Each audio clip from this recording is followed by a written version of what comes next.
2, 3, 4.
Another. Let's keep it going. I'm just going to say, hey, everybody. Going to play another one. 1, 2, 3, 4, 5, 6, 7.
Ladies and gentlemen, Jim Riley. Thanks, man. That was awesome. Yeah, it's so great to be here again, man. Thank you for having me.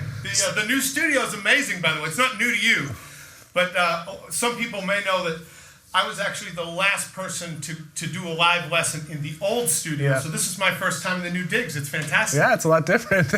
Yeah, it's great. Cool. So for those of you who don't know, Jim, he's been on Drumeo a few times before. He actually plays and you're musical director for Rascal Flatts. And that's one side of what you do. Another side of what Jim does, which is really, really cool, is he has a passion for education, and he's actually an author. And so the songs you played in the beginning, the Brazilian Samba, as well as the 7/8 kind of cool rock. 7/8 pop thing, yeah. Pop thing.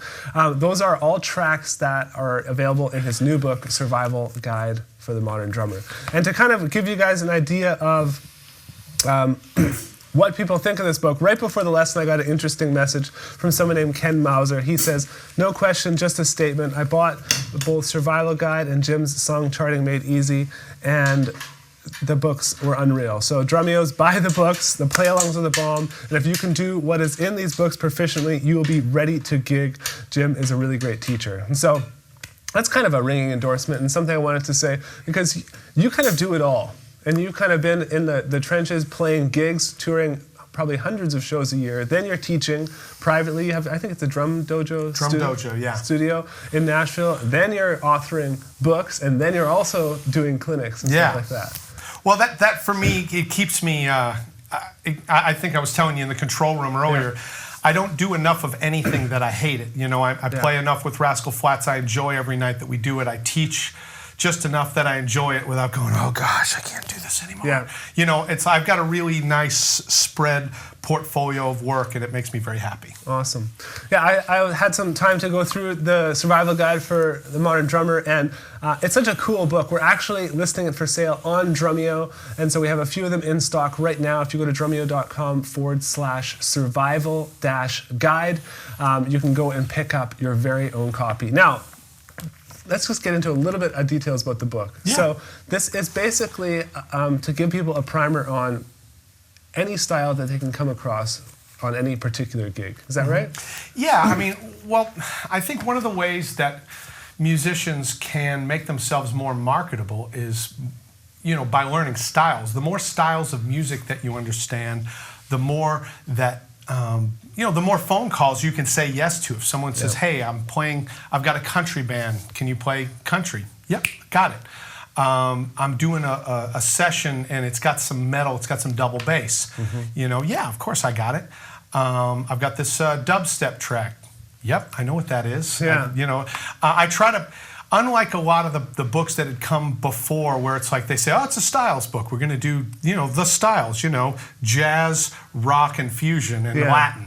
You know, it's like I tried to go, okay, well, I want to use my platform to go, as a gigging musician, it's taken every bit of my experience to be able to survive, and that is, you know, playing country, playing Latin gigs, playing metal sessions, playing you know, pop gigs, playing Motown. Yeah. And so this is really just a reflection of that, and it gives you just enough of everything that that you can survive. That's what it is. It's a survival guide. Yeah, I actually like looking at the book. You know how there's the drum books like Syncopation and Stick Control. I think this is going to be one of those books.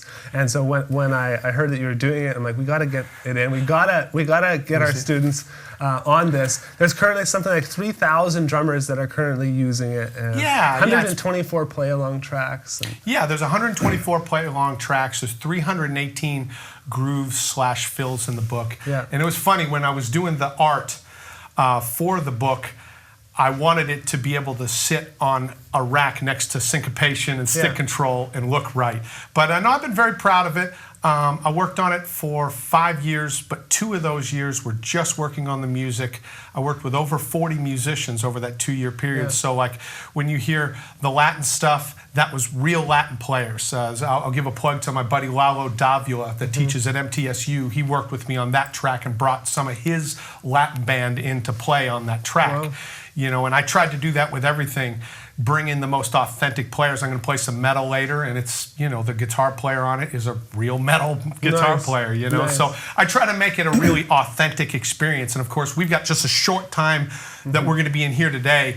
We'll play a handful of tracks, but there's 124 of them. And trust me when I say I loved each one of them while I was working on it and then moved on. So there's a lot of good stuff. It's really years of material. Awesome.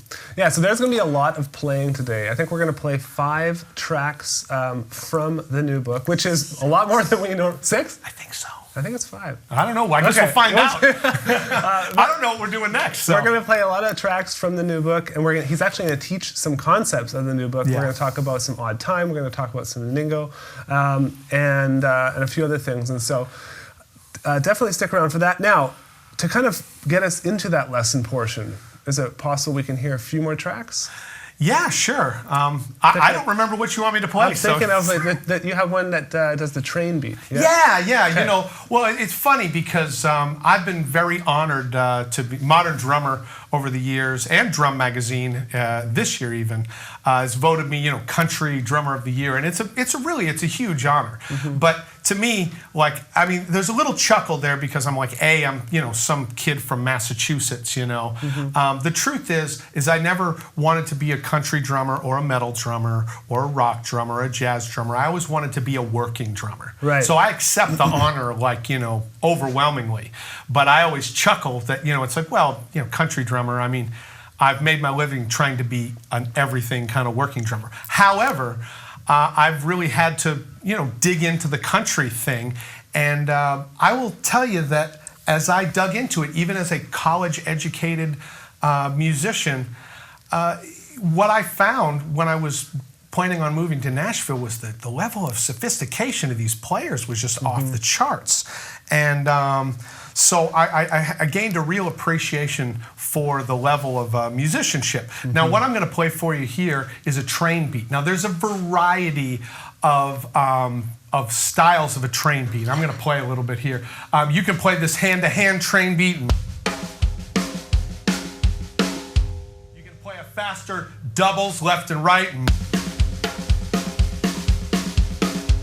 But what I'm going to do is I'm going to play one that I use for a slower tempo, where it's literally taking the hi-hat part,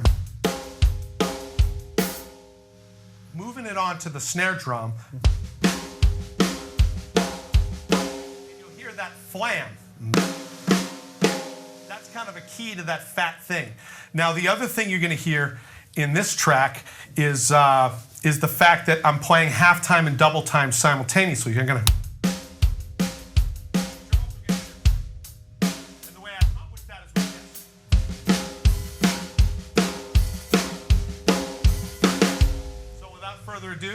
I'm going to get into this train beat. All right. Let me see, find it.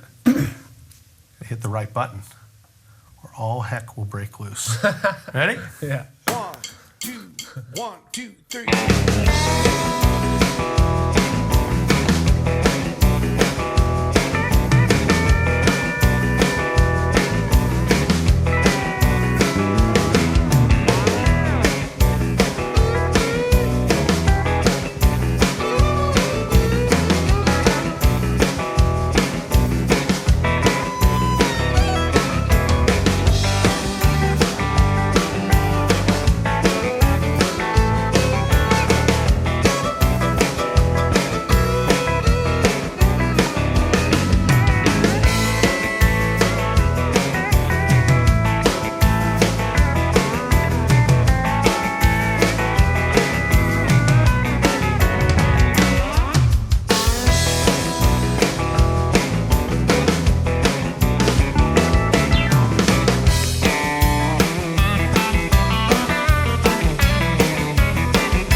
was great. Thank you. Yeah, that's fun. So cool.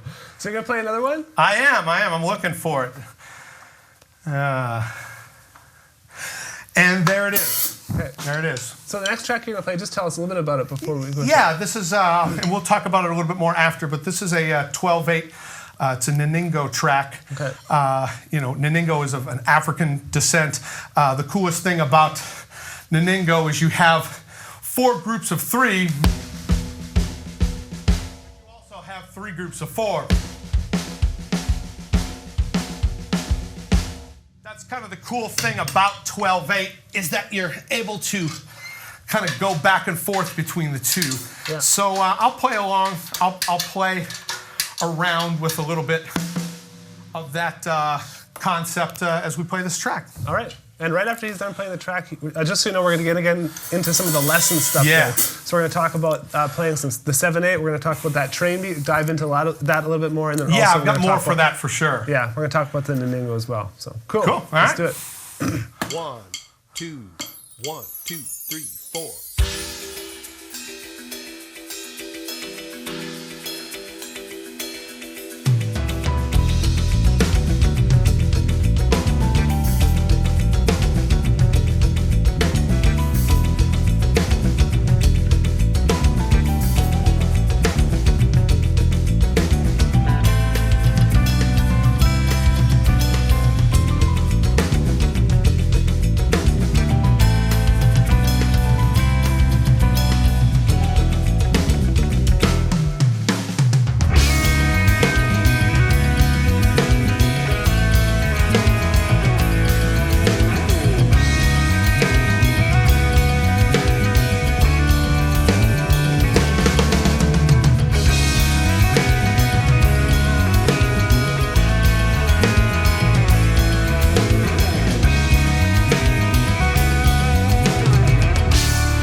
Hey, so if you're just showing up here, we're here to talk to Jim Riley. Jim plays with the Rascal Flatts. He's also a great educator and author. And he just wrote a new book, Survival Guide for the Modern Drummer, which is available on Drumeo. It's drumeo.com/survival-guide.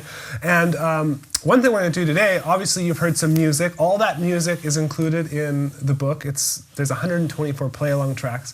And we're also going to be teaching something from that. So let's get into the lesson portion. Yeah, so one thing I wanted to start with, what's interesting is that track that I just played, the Naningo track, is actually number 124. That's the last one in the book. And you would think that with a book, you'd go, well, the easy stuff's at the beginning and the hard stuff's at the end. But really, it's the Naningo, like certain aspects of it that I could teach you today real quickly are actually very easy. And, you know, one thing is if you're a person who learns the fundamentals of the drums, you learn to play your rudiments, this is one of those spots where you go, oh, okay, I know what that is. So, what is this? We got this.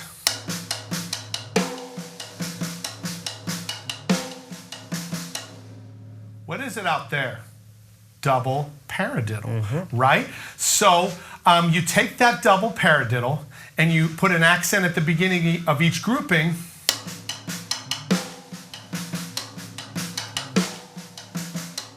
You put the bass drum on every one of the right-hand notes.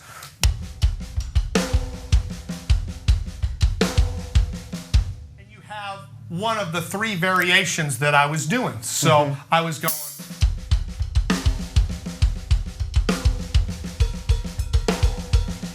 One, two, 1, 2, 3, 4.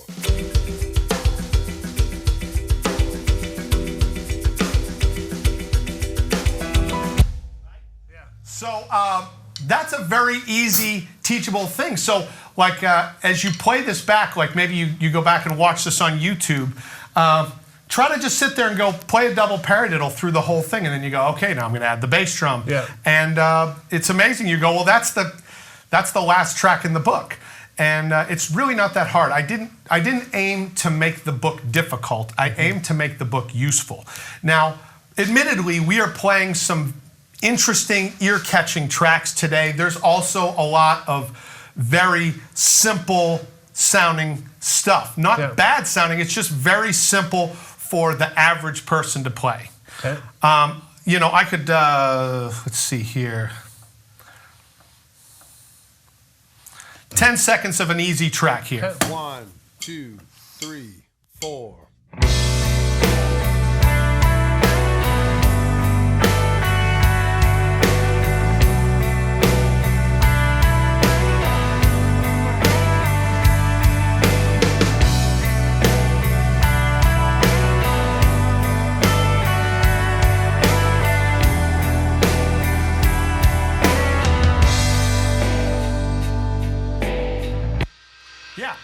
So that's actually track 1 right there. It's very simple. The book is very accessible to beginners, and it's got a lot of stuff for intermediate and advanced. I'm using it with my beginner students, both adult and children, and people are using it already in college curriculums as kind of jury material, that sort of thing. Yeah. One of the cool things about it, you notice when you listen to the tracks, is the tracks don't have any click track on them.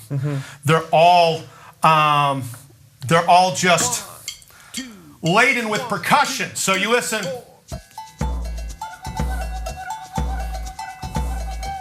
So it's all percussion. So it's a lot more fun to play with, and so it's really good for people who like to make you know, YouTube videos, that sort of thing. Yeah. So that was that was a little lesson on the Naningo? The Naningo. Let's do the 7/8 rock. Yeah. I want to know what you were playing there, because that sounded a little bit kind of like Sting. A little bit Yeah, of yeah, exactly. You know, I think what someone will find when they get into the book is that you're going to hear a lot of stuff that sounds like something that's familiar, but it's not that. Yeah. And I think myself, like anybody even close to my age that's a drummer, was really profoundly impacted by like the Sting 10 Sumner's Tales record with Vinnie Colaiuta playing drums on it. And one of the things that made that record really accessible, because remember, that record was a commercial success. Yeah. This wasn't some record that, you know, a bunch of musos bought. You know, this was a very commercially, my wife loves this record, you know? Yeah. And so one of the things that they did, there was a concept that they used throughout the record, was by overlaying quarter notes over odd times. So I'll play a little bit of the 7/8. Where is it here? And what you'll hear is that is that the bell of the ride cymbal is going 1, 2, 3, 4, 5, 6, 7, 1, 2, 3, 4, 5, 6, 7. People that aren't musicians, they like that. Yeah. They can deal with that. So here's what they can't deal with. 1, 2, 3, 4, 5, 6, 7.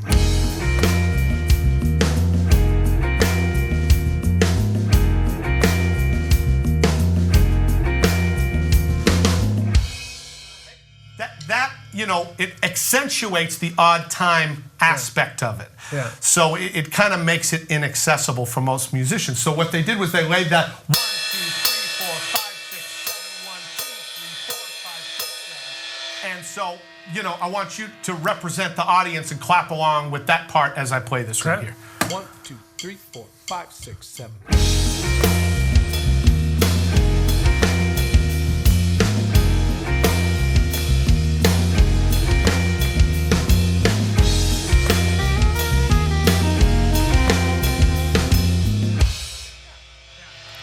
That makes it really accessible. And of course, I as with most of these things, I put some different variations on there that are in the book.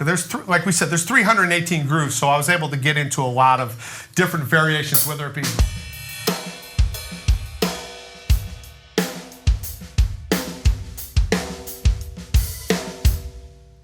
included with all the ghost notes and everything. Yeah. So yeah, that's a little teeny lesson on how to create a more accessible sound with odd time. Can you just break that groove down a little bit more? Maybe tell us first, give us a starting point if someone, they don't have the book yet because they haven't got it because it's going to come in the mail, right? Well, so where does the bass drum go? Where does so there's a couple of things. If I was going to break down 7 in the easiest way, and you could certainly play it the way I played it the first time, the easiest way that I could break down 7 would be a measure, this 1, 2, 3, 4, so just playing that.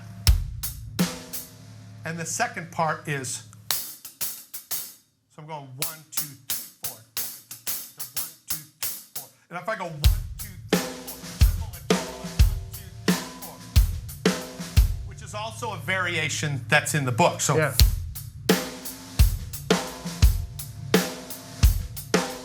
that's probably the simplest 1, 2, 3, thing I could do 5, with that. 6, 7.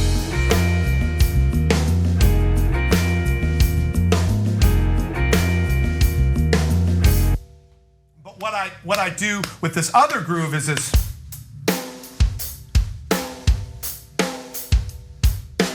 Both 7, 8 measures don't really line up in terms of where the hi-hat goes because it's 1. The bass drum is always 1, 2, 3, 4, 5, 6, 7, 1, 2, 3, 4, 5, 6, 7, 1, 2, 3, 4, 5. It's not like the easiest groove in the world. But, not everything is going to be. It's not impossible. It's just something that's got to be worked on. And, one of the things I wrote in the preface of the book is I am not, and we know some guys like this, and I am not a superhuman drummer. There are guys that just do stuff and I go, I'm really like a lunch pail, regular guy, working player. Almost everything that I do is a very simple concept. I just do it pretty clean and pretty well, But the concepts that I play, if it's like really, really difficult, I probably don't do it. And if it feels like you're working on something and it feels impossible, you're probably doing it wrong. Because I just don't write that way. I just I'm always looking for to break things down to like an element that makes it like really simple for everybody to understand. Yeah, that makes sense. Yeah, man. Awesome. Okay, let's go into the train beat. I know you talked about it a little bit. Yeah. So we talked about a little bit of this halftime, double time thing. So I want you to go 1, 2, 3, 4, 1, 2, 3, 4. Like we're playing a little 1, 2. So I've got this. So they record 2 drum tracks. So what I'm doing is.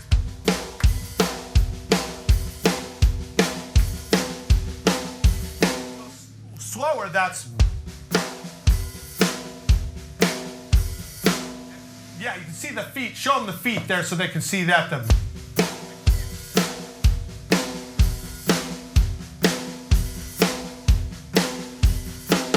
what I do and if you show them the overhead on this one, is I overlay that same pattern with the ride cymbal. So I'm going.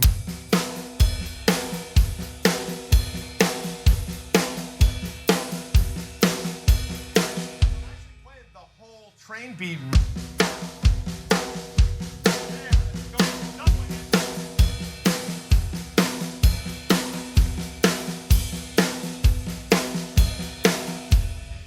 Ride cymbal accent that we were playing on the splash of the hi-hat over to the ride cymbal. Yeah. And that makes it a really fun, and it's a little more sophisticated version, I guess, but it's just a version that I came up with, and it was interesting playing like Liza Jane with Vince Gill, and have Vince look at me like, all right, cool. You know, we had him come out. Well, I played with him several times, but he opened up for us on a show we did at Wrigley Field in Chicago. No way. And it was a really, really epic show. Yeah. And I remember we played that song, and he just kind of looked back, and I was like, yes, I got my own twist, you know. So you were mentioning this before, that used to be a thing where two country drummers would play with the band, right? I mean, if you listen to, there's a Merle Haggard song that could be holding you tonight.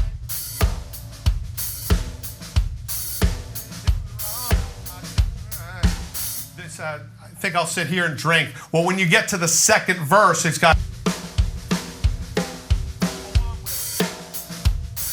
So they've got two drummers, actually. They've got two drum tracks on there. Yeah. And so it makes for this boom, shak, boom, jack, boom, shak, boom, got. Yeah. It's a different kind of thing. It's just something I wanted to be able to express. It's a little nod towards music history, but taking my own, fresh look at it. Yeah. And that's the thing that I do in the book. And I'm not looking for, haters are going to, they're going to say what they want to say. Yeah. What I'm trying to do with this book is to create really working versions of stuff, rather than going forensically, this is ethnomusicologist correct, this is the way you need to do it. But then you get in an actual band, and it sometimes doesn't work as well. So I try to make little tweaks. And this book is a reflection of my own experience with trying to straddle the line between keeping to the correct sacred way of doing things and to adding a twist that works well in the modern world. Yeah, I think it'd be hard for any drummer to really go deep in any style and actually have time to actually play or gig, because you're constant to get really deep in Brazilian music. You got to go to Brazil. You got to have your feet on the ground. Yeah. There's a lot of culture there, and I think with this, it's designed to kind of give you a primer, give you as much as you need, and then you can decide. Then you have everything in your toolbox.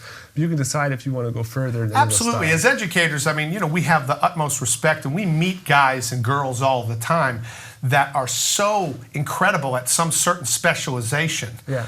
And you just go, wow, man, that guy is such a great jazz player. That guy is such a great metal player. Right. Like, I see the metal players and I'm just like, oh my gosh, it's like, I see some of these guys and I'm just in absolute awe. I almost feel like they play a different instrument than I do, But I had to make sure to pay homage to all of that in my book, and that was one of the neat things. Was to have a platform to include some less included genres in books that came prior. No one ever talked about country music. I got a big section on country music. Right. Nobody ever talks about metal except in metal books, right. Not in styles books. So I talk about it like, hey, this is a style that you've got to know. Yeah. And I think we're going to maybe even play some metal here later. Yeah, I think we're going to close with that later. What I'd love to do, I know we didn't, it's not on my list, but I'd love to play, that slower rock song you had, the kind of that you said as a little bit easier one. Yeah. I'd love to play that before we get into questions. And for anyone watching live, this is the chance for you to get your questions in. Do you mind? You want me to play that tune? Yeah. Absolutely. And then while you're playing that tune, anyone who's watching live here can get their questions into Jim. Well, we have a few minutes to take questions, and so get those in now. And then after that, Jim's going to play some more music. Yeah. And, so let me preface this one. Like I said, this is track 1 in the book. Didn't know we were going to be playing the whole thing, but that's really cool. Okay. Now, one of the things, this is a slow tune. So you've got to really work on your time when you play a tune like this. The other thing that you'll notice is that I'm working with voicings. And what I mean by voicings is you'll find sometimes I'm on the ride cymbal, sometimes I'm on the floor tom, sometimes I'm on the hi-hat, sometimes I'm on the crash cymbal. These are all voicings that I can use to create a really detailed groundwork for the rest of the song to be built on. It's the foundation that the rest of the song is built on. The object is that if you stripped all the rest of the song away and you listen to just the drums, you would be able to understand, oh, that's the verse, that's the chorus, oh, that's the bridge. And it's very important to be educated about form. And that's something, again, I talk about in the book when I get into, the jazz stuff, I'm talking about AAB form. When I'm into pop like this, I'm talking about pop music form. There is a formula that you've heard about. And I wrote this song to that formula, not to be part of the problem or something, it's just to acknowledge that this is the way songs are written. And as a drummer, you can learn how to underscore that. So that's what I'm going to be doing with this track here. Playing simple, solid time. And if you don't love playing simple, solid time, then, being a professional drummer is maybe not the thing that you want to do. But if you really love playing time and playing for the song, then this book would really help you kind of get on that road. So here's the slow rock track number 1. 1, 2, 3, 4.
That's awesome. Thanks, man. I really like that track, and I think I have as much fun playing that track as I do any of the others because, it's what I make my living doing. I make my living playing simple, solid time. I enjoy doing that. There's so much of what I did in that song that's in the first chapter of the book, and we're going to do a lesson for Edge where we talk about how I use the book. And the number one thing that I would say for anyone, and I know there's some of you out there that do have the book already that are watching, I would say do chapter 1 first, top to bottom, because you'll learn a lot about the way that I feel about music, the way that I feel about fills. Also on Edge, there's a great thing that I did for you guys years ago that I think the fills that work. And I incorporate a lot of that same type of stuff into the book. Making sure that your fills groove as hard as your grooves do. It's important. Jim's got a lot of great videos inside of Drumeo, and so if you want to check those out, you can just go to drumeo.com and sign up, get a membership. But again, for those wondering about where to get the book, you can go to drumeo.com/survival-guide. You just go there, pick up and grab your copy. Guarantee you'll love it. I think it's like $24.95, so it's it's great. 95 or 99? 95. 95. All right, I like that. All right, Jim, up for a couple of questions? Absolutely. Hey, this one's from Sarah Mann. How do you do those splash, open and close on the hi-hat with your left foot? Can you explain the technique behind it and maybe some exercises to practice? And it's funny, as I get further into the book, that's actually something that I specifically address. I've got some stuff where it's just a very simple groove.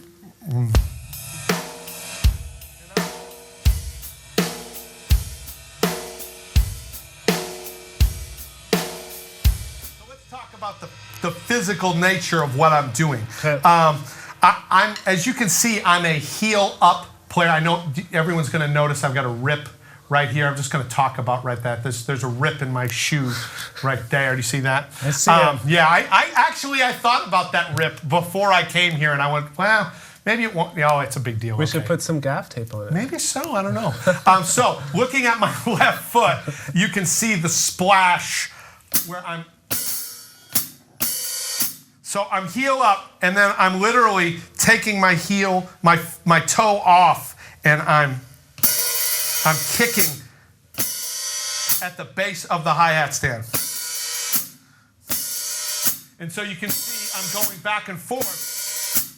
I'm not going up. I'm not going up the pedal. I'm going to the side of the pedal. And so that's something you work on.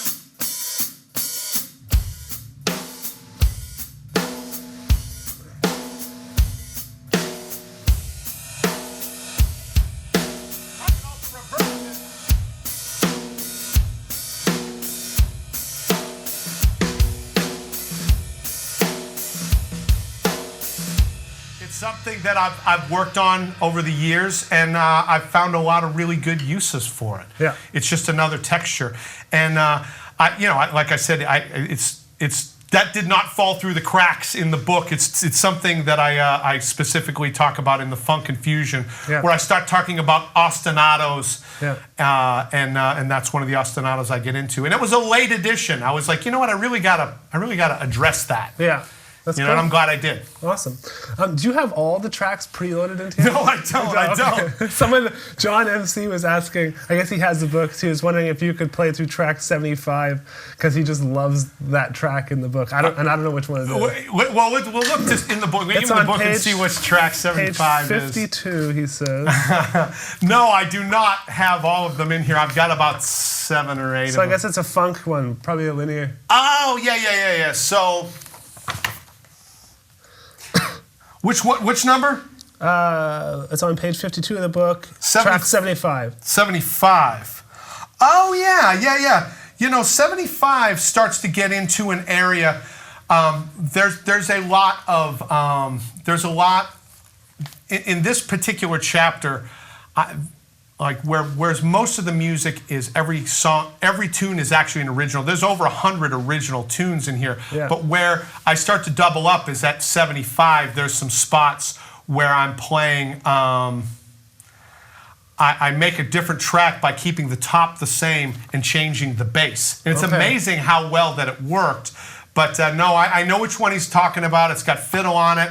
It's a guy named Billy Contreras, who's just a genius musician. I mean, I'm so lucky to have the musicians on this project that I did. I mean, I think I had one guy tell me no. But I mean, you know, everybody I called, I said, hey, I'm doing this thing and I'd really like you to be a part of it. Of course, I, you know, paid him a good wage. Yeah. But it was just great to have so many amazing musicians, artistry on the page. And it really, like, made for, like I said, you know, it's like when you hear that rock track, I mean, there's real rock players. When you hear the jazz stuff, you know, it's real jazz stuff. But I apologize, I do not have them all loaded in here into my magic box. This is the Roland SPD SX, which is a great unit, by the way. Yeah. This question is from Bonzi. As a working drummer, how do you balance home, family, and business? You seem like a humble guy. Thank you. I feel like I've got a lot to be humble about. I mean, I don't feel like I'm always trying to improve, but balance.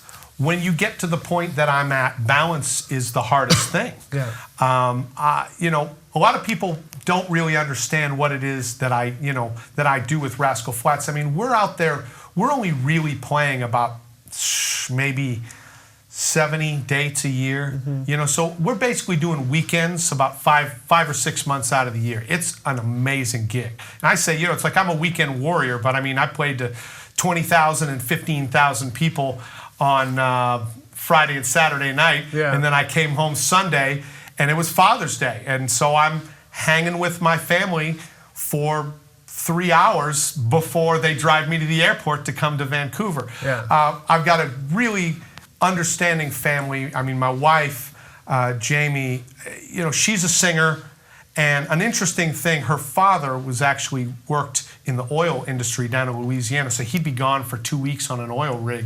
So she was kind of like, that kind of stuff didn't bother her. You know, so like we have a really great relationship, and it's a really good team thing. But the balance is always the toughest issue for me. I tend to, like, I've gotten less lazy instead of more lazy. You know, it's like I'm more focused now than I think I ever have been. And so, like, I was actually teaching my drum dojo lessons. I was doing the Rascal Flatts thing, you know, writing articles, doing clinics, writing the book. And then, by the way, I was teaching a local drum line. And so I had to actually give that up in the name of balance, because I wasn't going to be able to see my 8-year-old daughter if I you know, that was in the window. So balance is always the challenge. I've got a great family that's been very supportive. That really helps, especially going through this project. I could tell you, when I was 2/3 of the way through recording this music, I was just going, what have I gotten myself into? Once you started, you can't stop. Dude, when you start to get into, like, when you realize you're doing 124 tracks, just think of that as like 12 solo records. That you're doing all at the same time. It was not a smart decision, but I'm glad I did it. But balance is, it's definitely a tough thing to work on, and I'm always continuing to work on it. Nice. Okay, 2 more questions, and then there's lots more here. So for those of you who are Drumeo Edge students, so if you're signed up to Drumeo, we have a Q&A with Jim happening tomorrow. So we'll get to all your questions. We're there for an hour or more just to take questions, and on the Facebook pages, we'll try to look back at some of them. You know, just know on if you're watching on Facebook, we can't see those questions right now. We're not ignoring you. We just don't have access to them. If you want to ask them, you got to go over to the website. All right. This is a good question from B. Beck. Jim, huge fan. I love your stuff. Could you give us a glimpse into the way you may recommend a new drummer would get out there to start to get gigs? If we're trying to crack into the professional world, what is the best way to do that? Yeah, it's interesting. So I just, the latest project I was just working on is I was actually working to release all of the charts for these songs. I just finished that, and so the next thing I started doing on the flight was writing an article for Modern Drummer that's going to be coming out, and it's a before, during, and after the big gig. And it's interesting because that's exactly kind of where my brain was at, is on this question. And you know, the biggest things that you can do is practice and prepare for that moment. And this book is a great resource. Drumeo Edge is a great resource. Your local private teacher is a great resource. Yeah. Try to get as well versed in playing, both on your fundamentals and styles and your time. You have to create a sound that transcends the physical instrument that you're playing on. I should be able to have a sound that's recognizable, whether I'm playing on the worst student drum set or the nicest Ludwig drum set like I'm playing today. The other things that you can do is just make getting out there and doing it your job. When I first moved to Nashville, I was, if I had a gig 2 nights a week, the other 5 nights I was going out and meeting people. I wasn't partying, I was meeting people. And, just building my reputation, one conversation, one jam session at a time. And the other thing is, try, whatever you want to do, try to be somewhere where the people that are doing what you want to do live. So like if you want to play on movie soundtracks, man, maybe you should move to LA. If you want to play on Broadway shows, maybe you should move to New York or New Jersey. You want to tour with bands and make records, maybe you should look at Nashville. That's the songwriting capital of the world. I think once you start to get to that level, and that's where I was. I lived in a couple of great local music scenes. Dallas was a great local music scene. Kansas City was a tremendous local music scene. Yeah. But I had to get to somewhere where the type of work that I envisioned myself doing was. So that was a big step that I had to take. But those are a couple things. But the first thing you can do right now is practice, practice, practice. Get better. Yeah. Awesome. Okay, last question. This one's from Hurl Drum. Hey, Jim, what is your 4th favorite rudiment after singles, doubles, and paradiddles? Okay. And truth be told, let's see, singles, doubles, paradiddles. Paradiddles wouldn't be my 3rd. I like inverted paradiddles more than I like paradiddles. Now, when you look at paradiddles, you can play right, left, right, right, left, right, left, left, right, left, right, right. But you can also play right, right, left, left, right, right. You can also play right, left, left, right, right, left, left. And you can play the 4th one, which is the one that I use, which is right, left, left, right, left, right, right, left, right, left, left, right, left, right, right, left. Now I can take that and play it with an accent on every 4 beats. I can play an accent on the 1st and 4th. I can play it on just the 4th. So I can use that.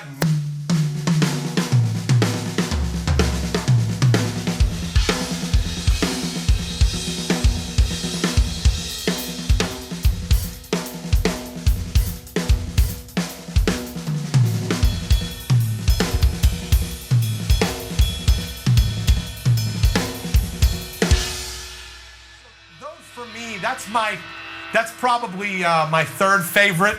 Paradiddle diddle is also one of my tops. So that's right, left, right, right, left, left. Use that on a snare drum.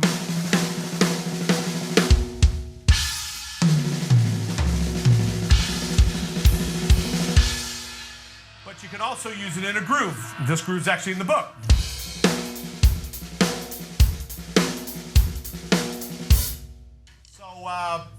Those are two of my favorite go-to rudiments. Nice. Of course, the drag is something I use in a lot of my grooves. Yeah. So the drag is one that would fall up there pretty high as well. Cool. Awesome. Man, thank you so much for coming out. Yeah. And doing this. This went by so fast. Are we down to like the last song? Is that where we're down to? Yeah. Okay. Well, now this is interesting. This is where we're at here is I had someone ask me, are you working on anything in the book? What are you trying to get better at? Yeah. And one of the tunes that I was having some problems with initially, and keep in mind, I wrote this tune with Andy Wood, who who was playing with me with Rascal Flatts, but the gig that he had before that was Sebastian Bach and Scott Stapp from Creed. So I mean, the guy's a metal guy, you know, through and through.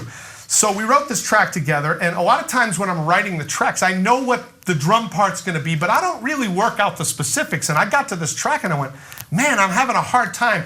There are so many accents on the of the beat. Right. So what I did was I actually decided to lead this one with my left so that the accents fall on my right foot, which is my stronger foot. Huh, really? So as you watch this one, that's what's going on with this one. Okay. And so this is the double time metal track. Yeah. So for those of you interested, go grab a copy of Jim's book. It's drumeo.com/survival-guide.